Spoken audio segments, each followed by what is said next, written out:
Di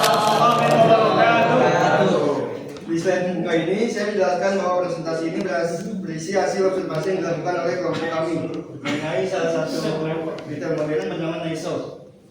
Fokus observasi ini adalah pada produk private label, suasana toko, serta perilaku konsumen saat berbelanja. Dan ini adalah anggota kelompok kami: Gede Haryati, Ika Ramadhani, Ahmad Bukhari, dan Muhammad Aulia. Selanjutnya, pendahuluan. Di bagian pendahuluan, saya menjelaskan bahwa Naiso adalah jaringan retail modern yang berkembang sejak 2018. Toko ini menyediakan berbagai kebutuhan harian seperti alat tulis, perlengkapan rumah tangga, aksesoris, dan produk fungsional lainnya.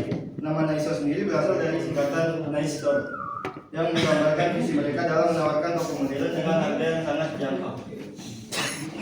Lokasi observasi. Pada slide ini saya menjelaskan lokasi observasi, yaitu salah satu gerai Naiso di Palmerah, Jakarta Barat.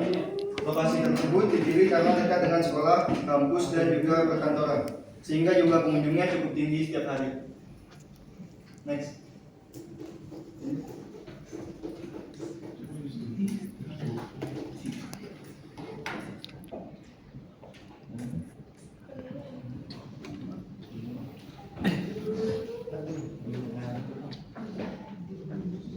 Oke, nextnya ini ada produk observasi ya. Slide ini menjelaskan bahwa produk yang diamati adalah produk private label milik Naiso.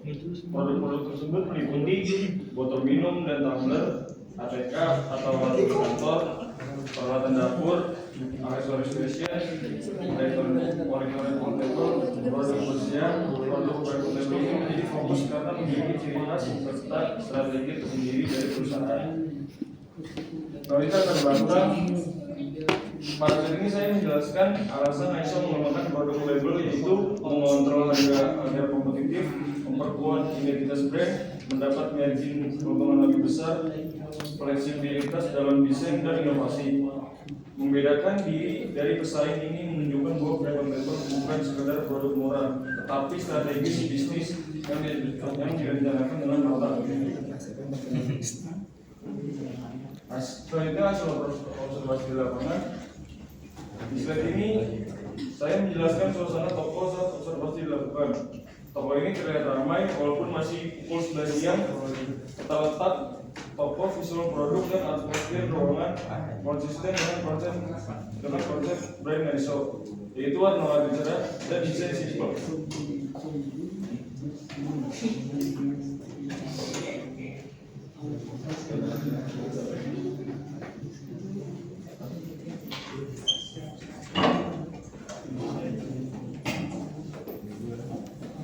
Selanjutnya, dalam konteks pengalaman belanja, peradaan produk private label ini juga mempengaruhi tingkat pembelian impulsif, banyak barang dengan harga murah, dan desain kreatif yang akhirnya diambil pelanggan tanpa rencana awal. Selanjutnya ada analisis suatu produk. Yang pertama ada strength atau kekuatan. Faktor utama yang menjadi kekuatannya adalah harga yang dijangkau, sehingga konsumen dengan budget terbatas tetap bisa membeli produk tersebut. Yang kedua ada weakness atau kelemahan. Produk ini memiliki beberapa keterbatasan, bahan plastiknya tidak tahan terhadap air panas, sehingga pengguna hanya bisa memakainya untuk minuman dingin atau suhu ruang. Dan ketiga ada opportunities atau peluang bagi Naiso untuk mengembangkan varian yang lebih kuat atau perubahan kreatif agar konsumen memiliki lebih banyak pilihan. Dan yang terakhir, risk atau ancaman. Naiso menghadapi persaingan dari brand seperti Uniso, Mr. DIY, dan Ubiso yang menawarkan produk dengan konsep serupa.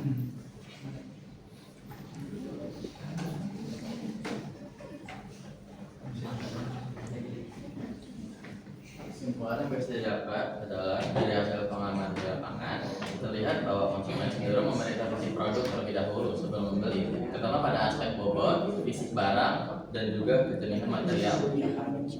Hal ini menunjukkan bahwa tampilan visual dan sederhana sudah cukup untuk membeli, terutama bagi pelajar dan mahasiswa yang mencari produk praktis dengan harga sesuai kantong pelajar dan mahasiswa. Terima kasih.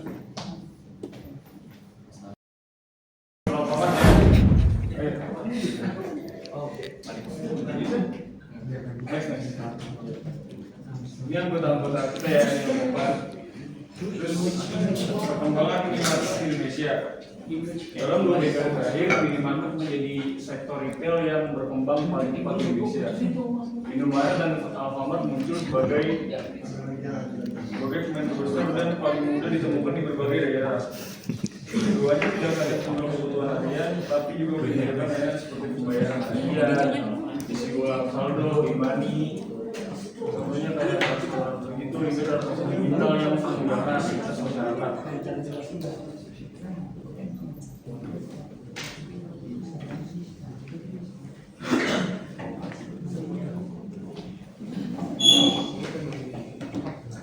Kedua ada profil singkat Indomaret dan Alfamart. Udah stop kocak. 1988 dikenal sebagai salah satu pelopor konsep market modern. Jaringan tokonya berkembang stabil dan tersebar luas di seluruh Indonesia. Alfamart berawal dari bisnis distribusi dan mulai masuk ke minimarket pada akhir 1990-an. Saat ini Alfamart memiliki beberapa sub-brand untuk menjangkau berbagai segmen pelanggan. Ketika ada pertumbuhan keduanya didorong oleh strategi ekspansi yang kuat dan kemampuan memahami kebutuhan konsumen di Indonesia.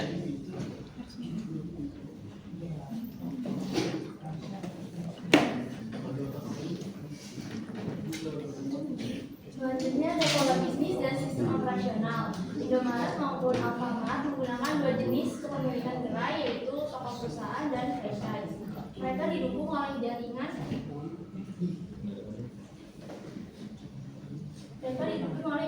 pusat distribusi yang memastikan stok barang stabil dan proses supply lebih efisien. Dan yang terakhir, produk yang disediakan mencakup kebutuhan sehari-hari, barang konsumen cepat habis, sehingga produk private label yang menawarkan harga lebih terjangkau. Perbandingan strategi utama. Pada bagian ini strategi Indomaret dan Alfamart terlihat berbeda. Indomaret cenderung memakai format toko yang seragam dan fokus memperluas jaringan secara merata. Sedangkan Alfamart lebih bervariasi lewat Alfamidi, Dandan, dan Lawson untuk menjangkau kategori kebutuhan yang berbeda. Dalam layanan digital, Indomaret memakai Isaku, sementara Alfamart mengandalkan Alfagif yang terhubung ke poin loyalitas. Jadi keduanya punya pendekatan yang berbeda dalam model toko dan strategi digital. Lalu ringkasan dan arah pengembangan. Kedua merek tetap menjadi pemimpin minimarket karena terus berinovasi. Persaingan sekarang lebih menekankan kenyamanan, layanan digital, dan pengalaman belanja yang mudah. Arah pengembangan ke depan akan sangat bergantung pada kemampuan mereka menyesuaikan diri dengan perubahan perilaku belanja masyarakat.